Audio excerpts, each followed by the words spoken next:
Alors on continue nos reportages dans une région, une contrée très éloignée. On est dans la voiture qui va nous emmener au lieu stratégique que nous allons explorer aujourd'hui. On est avec Franklin. Franklin, ¿cómo estás? Voilà, je ne vous en dis pas plus. On va arriver. En attendant, je vous laisse admirer le paysage.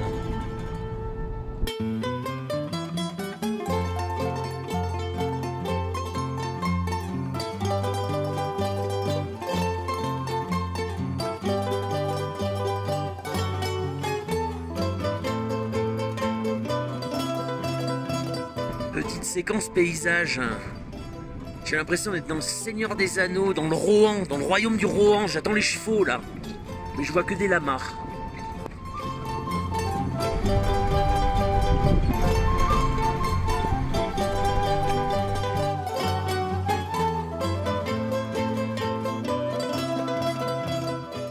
Et on continue, on s'aventure encore plus loin dans la montagne.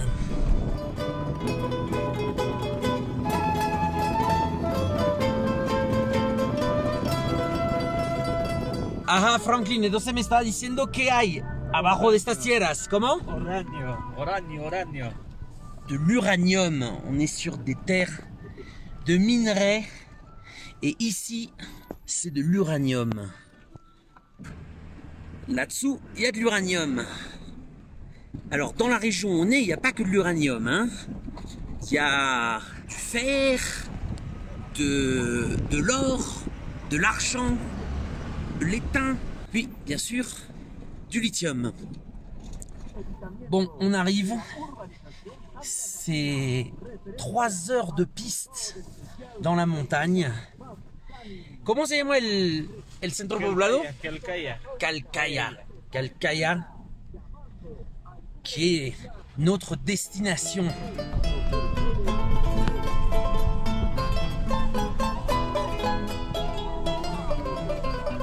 Maestro, usted está acostumbrado, ¿no?, a manejar en esta carretera. Todo terreno.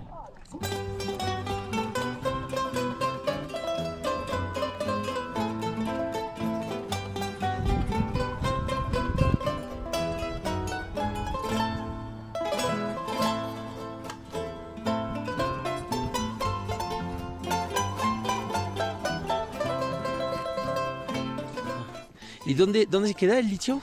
El litio queda sobre ese cordillera blanca que está ahí, eso, hacia el otro ladito nomás queda. Bon, on va y aller. On va aller voir ça, puis on va aller interroger les gens. Ce qu'ils en pensent de leur proximité avec un énorme gisement de lithium. Parce que le développement local, vu d'en haut, je le vois pas beaucoup. Non? Là. Je me trompe peut-être. On va aller voir ce qu'en disent les gens.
Bon, là, la bagnole, elle va pas plus loin. Donc, ben, on va continuer à pied. Hein, tout doucement, parce qu'on est quand même à 4700 mètres d'altitude. Allez, c'est parti. Évidemment, lui, il va trotter. Moi, j'y vais au calme. Tranquillement. Vous me direz, mais attendez, on n'a pas vu de campement minier, il n'y a pas de gros trucks qui descendent le minerai, etc. Effectivement. La mine, donc canadienne, qui possède le gisement et qui possède 151 concessions dans le département, c'est gigantesque, est en phase encore d'exploration. Elle a annoncé un résultat, un premier résultat avec de très très gros gisements de lithium, un peu moins d'uranium, mais qui ferait de cette zone le 3e gisement au monde. Donc vous voyez, c'est pas rien. Là, ils sont encore en phase d'exploitation, d'exploration, et le gouvernement de Boluarte, pressé par le Canada, par les entreprises minières canadiennes, a convoqué, le Premier ministre prévient, en mars, début mars, le 5 mars, et à son retour, celui-ci a militarisé le couloir minier et a donné l'autorisation d'exploration, d'exploration et d'exploitation pour cette mine de lithium, donc qui promet énormément. Alors, qui promet énormément pour le Canada, bien évidemment, pas pour le Pérou, bien entendu, qui ne touchera que de maigres royalties, parce qu'ils seront dans un premier temps exemptés d'impôts, et puis dans les communautés aux alentours, il y aura quelques verroteries. Hein, les Canadiens ont une grande tradition, pour ne pas dire une coutume, de donner des verroteries aux communautés indiennes pour les spolier de leurs terres. Et bien, 500 ans plus tard, c'est toujours la même histoire. Alors c'est vrai que là, on s'imagine mal. Là, les poètes. Alors, on s'imagine mal, pour l'instant, hein, en phase d'exploitation.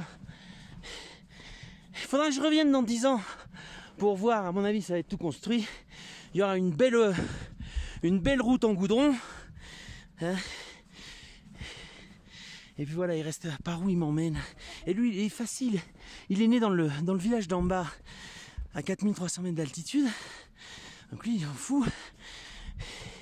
Bon, mes poumons, ils vont exploser. Bon, allez, on y va, on n'a pas le choix de toute façon.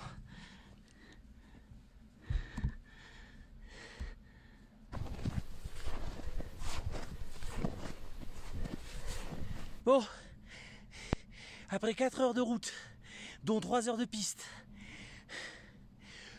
plus 1 heure de montée dans la neige, dans la poudreuse, à 5000 mètres d'altitude, je suis à l'endroit où je voulais vous emmener. Je suis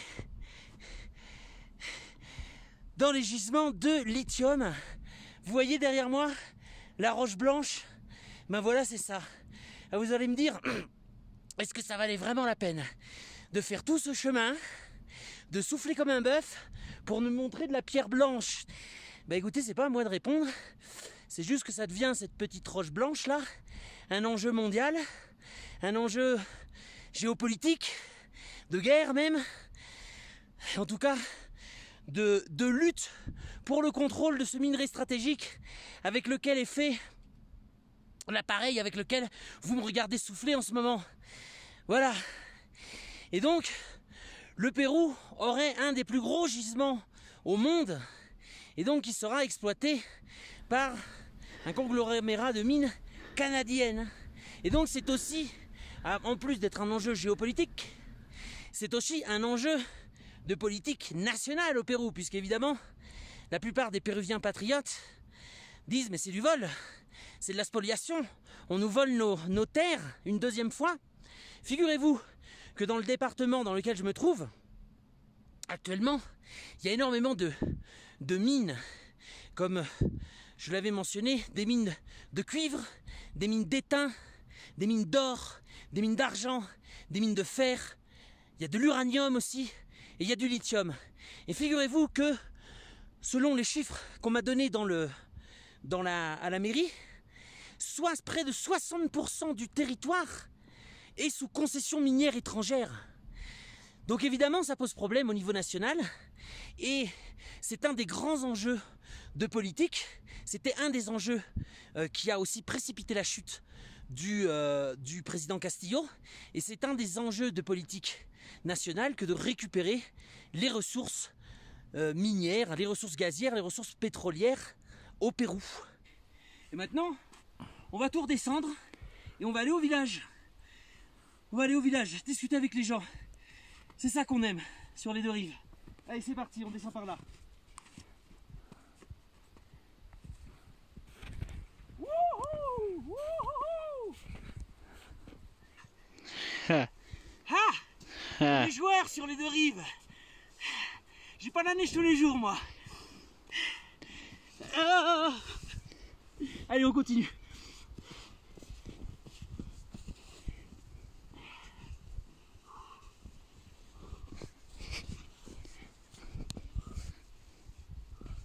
Ouais, je sais ce que certains vont me dire dans les commentaires. Et Romain, t'es à 5000 mètres dans la neige et t'es habillé pareil que si t'allais boire un pastis sur le vieux port en automne. Ne vous fiez pas aux apparences. J'ai un thermolactyle en dessous et il fait une chaleur, mais à mourir. Et ouais, on est plus près du ciel. Je touche le ciel, je touche le soleil là. Ouh. Ouh. Ah, le selfie dans la descente, c'est casse-gueule. Ah. Ah. Vous croyez qu'il y a assez pour un portable, hein? Pour un iPhone? Allez, on continue. Regarde, tout ça, c'est de la roche de lithium, ça. Tout ça. Et évidemment, tout ce qu'on voit pas sous la neige. Ça va être chaud dans le coin dans quelques mois, dans quelques années.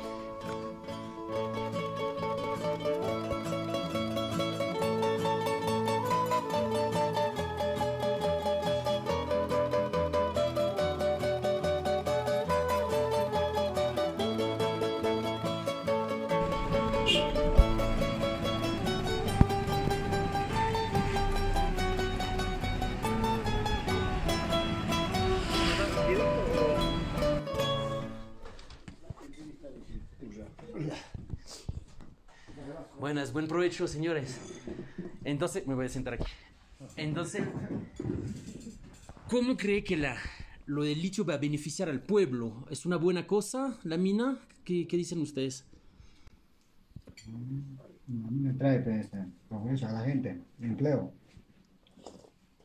Sí, tanto varones y para mujeres. Que dicen beneficiando del pueblo. Si la empresa había que irse ahí, sin trabajo estamos.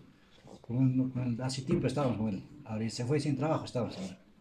La empresa trae beneficio para el pueblo, cualquier empresa. Exacto, es lo que va a dejar a la gente con plata. Sí, beneficio para el pueblo, para las obras de infraestructuras, puente, obras locales, sí, se deja beneficio al pueblo. ¿Y usted cree que también puede beneficiar al Perú? ¿Y no le molesta que, o sea, que no sea una empresa peruana o que no sea el Estado peruano que la maneje directamente? Otros dueños de la casa se respetan, dicen, con decimos palabras. Dueños de la casa se respeta, donde sea primero. Los restos dicen que ya, otros distritos, provincias, parlamento, región normal. Y primero, dueño de la casa se respeta.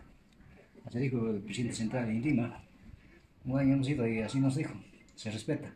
Entonces la comunidad que acá existe el litio, en primer lugar tiene que ser beneficiado de la casa. Después los restos, comunidades, distritos, provincias, regiones así. Sucesivamente. Sí.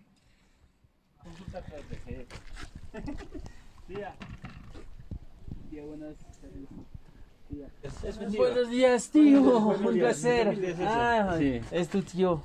Sí, puede ser bueno para el futuro, pero a veces no. Vienen de otro país. Eso es lo que se nos duda. A veces no hay beneficio para el Perú. Eso es. Vienen de otro país, entonces llevan a otro país. Ese es el problema. Eso dudamos. No queda para el Perú. Entonces siempre vienen de otro país, entonces siempre se llevan nuestros recursos del Perú al otro país. Eso dudo yo, esa duda tengo yo. Sí, es verdad, son canadienses y no van a dejar nada en Perú, eso tiene razón. Eso, para el Perú no nos dejan nada. Claro, para el otro país tiene beneficio, para el Perú nada. Bon, bah c'est pas simple, hein. C'est pas simple. Entre les personnes qui, évidemment, pensent, à raison d'ailleurs, que la mine apportera du travail avant tout, le développement d'infrastructures, hein, dans un village où, comme on peut le voir, il y en a bien besoin. Dans un village où l'État est quasiment totalement absent aussi.